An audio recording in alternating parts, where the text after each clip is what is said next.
दोस्तों कहते हैं समय बड़ा बलवान होता है और वो हमने देखा भी। पिछले वर्ल्ड कप में जिस टीम को हराकर हम बादशाहत कायम करना चाह रहे थे, आज उसी टीम को जिताना चाह रहे हैं जिससे हमारी वर्ल्ड कप की राह आसान हो बनी रहे। आप सभी जानते हैं, बात कर रहा हूं मैं साउथ अफ्रीकन टीम की, जिनका अगला मुकाबला इंडिया की दृष्टिकोण से बहुत इंपॉर्टेंट है। साउथ अफ्रीका बनाम वेस्ट इंडीज, जो कल यानी कि 26 फरवरी को दोपहर 3 बजे से शुरू होगा। अहमदाबाद का मैदान है और ये मैदान पर साउथ अफ्रीका ने अपना घर बनाया हुआ है। सारे मैचेस उन्होंने यहां पर अधिकतर खेले हुए हैं और इस कंडीशन को वो बेहतर तरीके से भांप चुके हैं। चाहे पहले बल्लेबाजी हो, चाहे रन चेस करना हो, साउथ अफ्रीका सक्सेसफुल रही है इस ट्रैक पे और इसका फायदा वो वेस्ट इंडीज के खिलाफ उठा सकते हैं और उसका फायदा इंडिया को मिल सकता है। तो चलिए, इस मैच से जुड़ी लेटेस्ट अपडेट्स, फैक्ट्स, स्टैट्स से भरपूर इस वीडियो में आप सभी का स्वागत है, जहां दोस्तों छोटी बड़ी तमाम जानकारियां मैं आपको इस वीडियो में प्रोवाइड कराऊंगा, जिससे आप वीडियो के अंत तक बेहतर आकलन कर सकेंगे कि आखिर किस टीम का पलड़ा भारी है और यहां पर किस टीम के जीतने के चांसेस बन सकते हैं।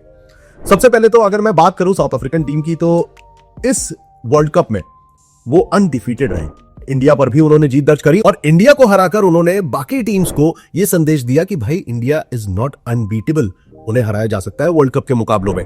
और जब अहमदाबाद के मैदान पे साउथ अफ्रीकन टीम उतरेगी तो देखना होगा दिलचस्पी, क्या उनके बल्लेबाज एडन मार्करम, जो कि इंडिया के खिलाफ नहीं चले, रियान रिकिल्टन, क्विंटन डिकॉक, क्या ये टॉप ऑर्डर से रन स्कोर निकलेंगे? क्योंकि अहमदाबाद के इस मैदान पर दोस्तों हमने देखा है एडन मार्करम की बेहतरीन बल्लेबाजी, यहीं पर हमने रियान रिकिल्टन को भी रन स्कोर करते देखे हैं और डेविड मिलर बहुत इंपॉर्टेंट रोल प्ले करते आए हैं, क्योंकि इस ट्रैक पर अहमदाबाद के मैदान पर ये 3 बल्लेबाज ऐसे हैं जिनका हर मैच में किसी न किसी मुकाबलों में बेहतर प्रदर्शन रहा है। चाहे आप एडन मार्करम की बात करें, जो कि 3 मैचेस बेहद उम्दा खेल चुके हैं। उन्होंने कनाडा के खिलाफ बेहतर परफॉर्मेंस दी, न्यूजीलैंड के खिलाफ एंड देन यूएई के खिलाफ बेहतरीन परफॉर्मेंस देते रहे थे। यूएई वाला जो मुकाबला था वो तो दिल्ली में हुआ था, लेकिन जो पहले 2 मैचेस हैं, चाहे वो न्यूजीलैंड हो, कनाडा हो, वहां पर एडन मार्करम चले।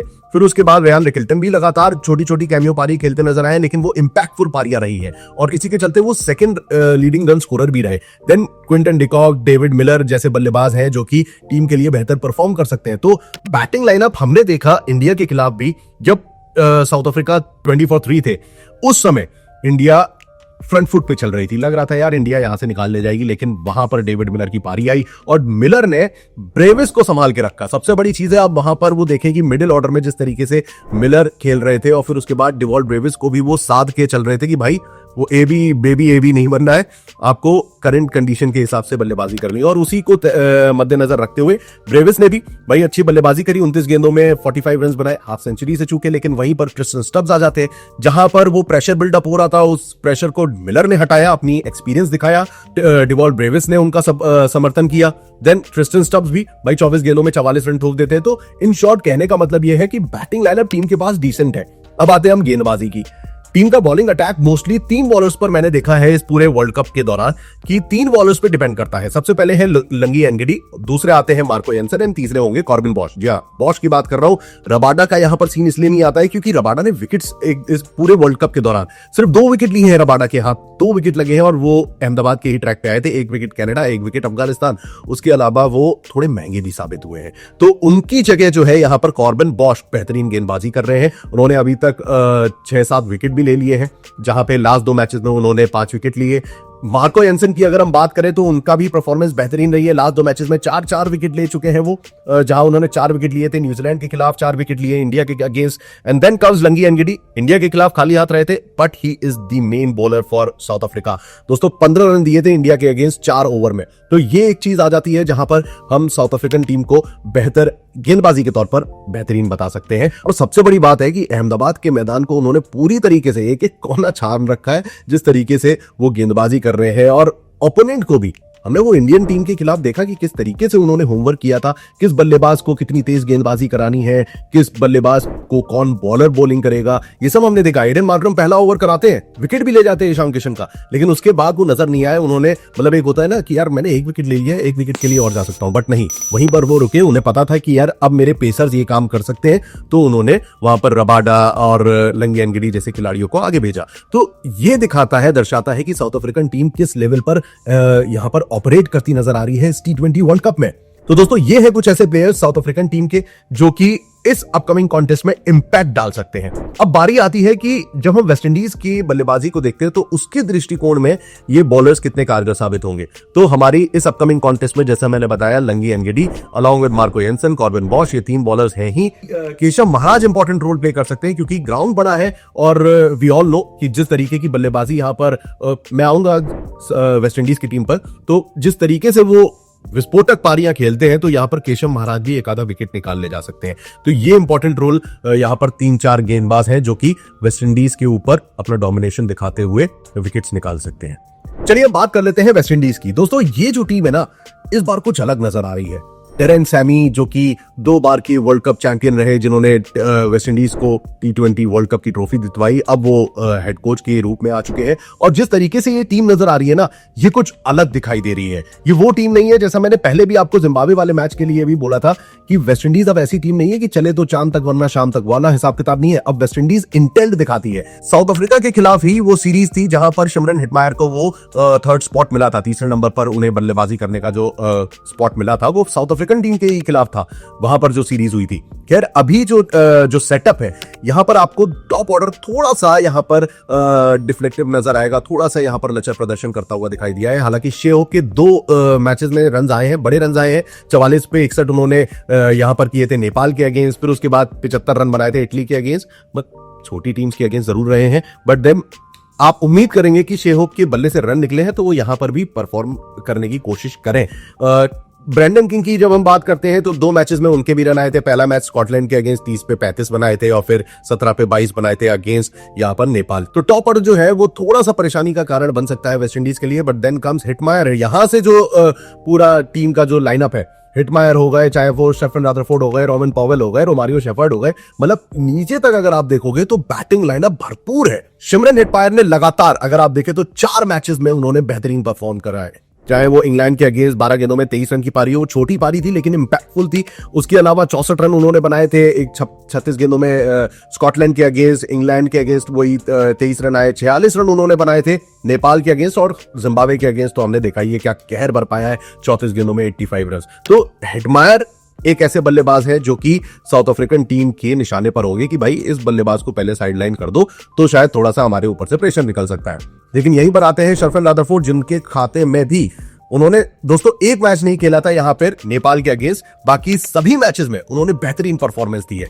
13 पे 26, 42 पे 76, 15 पे 24 और फिर 13 पे 31, इस तरीके की पारियां यहां पर रदरफोर्ड खेलते नजर आए हैं। और रोमन पॉवेल ने भी 2 इंपॉर्टेंट पारियां खेली हैं। एक तो जिम्बाब्वे के अगेंस्ट वो 35 गेंदों में 59 रन ठोके और फिर उसके बाद 14 गेंदों में 24 रन बनाए थे अगेंस्ट स्कॉटलैंड। तो ये 2 बल्लेबाज 3 बल्लेबाज आ जाते हैं जिन पर हमें नजर रखनी चाहिए। मोर और लेस इस पूरे वर्ल्ड कप के दौरान यही 5 बैटर्स हैं जिनके इर्द गिर्द घूमी है। रोमारियो शेफर्ड उस तरीके से बल्लेबाजी करते हुए दिखे नहीं, लेकिन यहां पर जो टीम का परफॉर्मेंस रही है, जहां पर जेसन होल्डर ने भी 1-2 काफ पारी खेली थी एक, और उनके अलावा अगर आप देखें तो रॉस्टन चेज भी एक मैच में बेहतरीन परफॉर्म करते हुए नजर आए थे। तो ओवरऑल मेन बात यह है, Shimron Hetmyer, Rovman Powell, Stefan Rutherford, इन 3 बल्लेबाजों पर टिकती है वेस्ट इंडीज की बल्लेबाजी, जो कि हमने अभी तक इस T20 वर्ल्ड कप पे देखा है।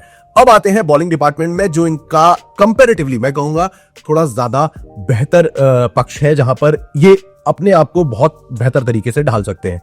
जहां पर बुडाकेश मोटी आ जाते हैं, Jason Holder, Shamar Joseph, Forde आ जाएंगे, Matthew Forde, and then Romario Shepherd ने भी एक मैच में चिप इन किया था, बट देन अकील होसेन बेहतरीन गेंदबाजी कर सकते हैं। तो ये 4-5 ऐसे बॉलर्स हैं जिन पर आपको नजर रखनी चाहिए। और खास तौर से अभी मैं मैदान पे भी आऊंगा, बात करूंगा उस पे कि कौन से बॉलर्स उस लिहाज से बेहतरीन परफॉर्म कर सकते हैं। पहले मैं आपको दोनों टीम्स का एक जायजा करा दे रहा हूं कि कौन कौन से खिलाड़ी हैं जिन पर हमें नजर रखनी थी। फिर हम मैदान पे आएंगे और फिर देखेंगे कि आखिर कौन से वो खिलाड़ी हैं जिन पर हमें गौर करना चाहिए।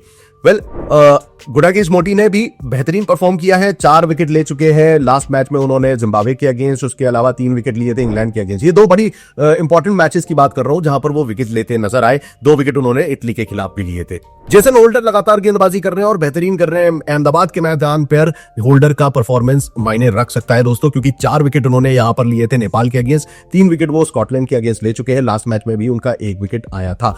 शमार जोसेफ एक ऐसा गेंदबाज है, जेसन होल्डर, शमार जोसेफ, ये 2 ऐसे बॉलर्स रहेंगे जिन पर नजर रखनी चाहिए। जोसेफ ने भी 4 विकेट निकाल दिए थे इटली के खिलाफ और बेहतरीन फॉर्म में नजर आ रहे हैं। बस देखना होगा दिलचस्प कि क्या ये जो टीम है ये अहमदाबाद के मैदान को अडेप्ट कर सकती है या नहीं, क्योंकि मैथ्यू फोर्ड भी अभी तक 5 विकेट लास्ट 2 मैचेस में ले चुके हैं। अकील हुसैन के हाथ भी लास्ट मैच में 3 विकेट लगे थे, हालांकि वो एक विकेट की गारंटी तो देते ही है हर मैच में। अब यहां पर बात आती है कि क्या वेस्ट इंडीज के ये जो बॉलर्स हैं साउथ अफ्रीकन लाइनअप को परेशान कर सकते हैं। वेल, एक चीज अगर आपने गौर करी हो इंडिया साउथ अफ्रीका वाले मैच में, जिस तरीके की गेंदबाज जसप्रीत बुमराह है और जिस तरीके से उन्होंने टॉप ऑर्डर को वो 20 के रन पे जो 3 विकेट गिरे थे, 2 विकेट जसप्रीत बुमराह के आए थे, वो जो डिसीव किया था ना उन्होंने बल्लेबाजों को, चाहे वो रियान रिकल्टन हो जहां पे उन्होंने एकदम से डिफ्लेक्ट कर दिया था बॉल, थोड़ा सा स्लोअर बॉल डाली थी, तो वो परफॉर्मेंस जेसन होल्डर या फिर शमार जोसेफ दे सकते हैं। ये एक सब परेशानी का कारण है जो वेस्ट इंडीज के लिए है, क्योंकि उस लेवल की अगर गेंदबाजी नहीं होगी तो साउथ अफ्रीकन बैटर्स इन पे भारी पड़ जाएंगे।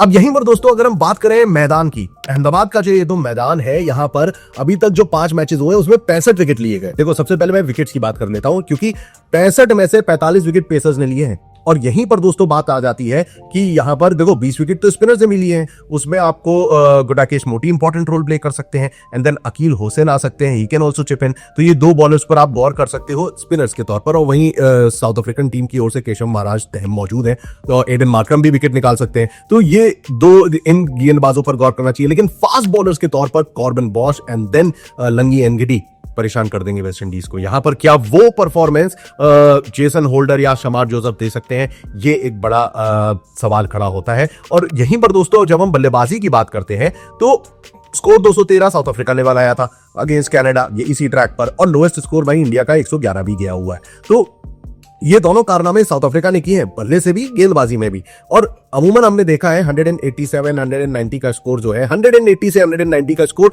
चेज किया जा सकता है इस मैदान पे। अगर आपके पास अच्छी बेहतरीन बल्लेबाजी है तो वो चेज किया जा सकता है। और उस लिहाज से अगर आप देखें तो 5 में से 4 मुकाबले जो है वो फर्स्ट बैटिंग करते हुए जीते गए हैं। सेकंड बैटिंग करते हुए साउथ अफ्रीका ने ही न्यूजीलैंड को हराया था इसी मैदान पर। तो ओवरऑल कहने का मतलब यह है कि फर्स्ट बैटिंग करने वाली टीम यहां पर जो माइंडसेट हो सकता है, टॉस जीतकर पहले बल्लेबाजी करो, बड़ा टारगेट सेट करो, एंड देन यहां पर बड़ा टारगेट मतलब 190 200 से कम नहीं सोचना चाहिए, चाहे वो साउथ अफ्रीका हो चाहे वेस्ट इंडीज हो, क्योंकि दोनों के पास ऐसे पिंच हिटर्स हैं जो कि बड़ा टारगेट सेट कर सकते हैं या टारगेट चेस कर सकते हैं। तो ओवरऑल कैप्टन टॉस जीतकर पहले बल्लेबाजी करना पसंद कर सकते हैं, just to be on the safer side, जैसे स्टैट्स दे हैं। अब दोस्तों बारी आती है कि क्या यहां पर नतीजा निकल सकता है। तो भाई ऑल हैंड्स ऑन डेक, हम सभी उम्मीद करेंगे कि साउथ अफ्रीका इस मुकाबले को किसी भी तरीके से निकालने की कोशिश करे, और जिससे कि हमारे लिए थोड़ा बेहतर हो टीम इंडिया के लिए, कि वो अब यहां से जिम्बाब्वे पर बड़ी जीत दर्ज करके एंड देन वेस्ट इंडीज को हराकर सेमीफाइनल्स की ओर बढ़ सके।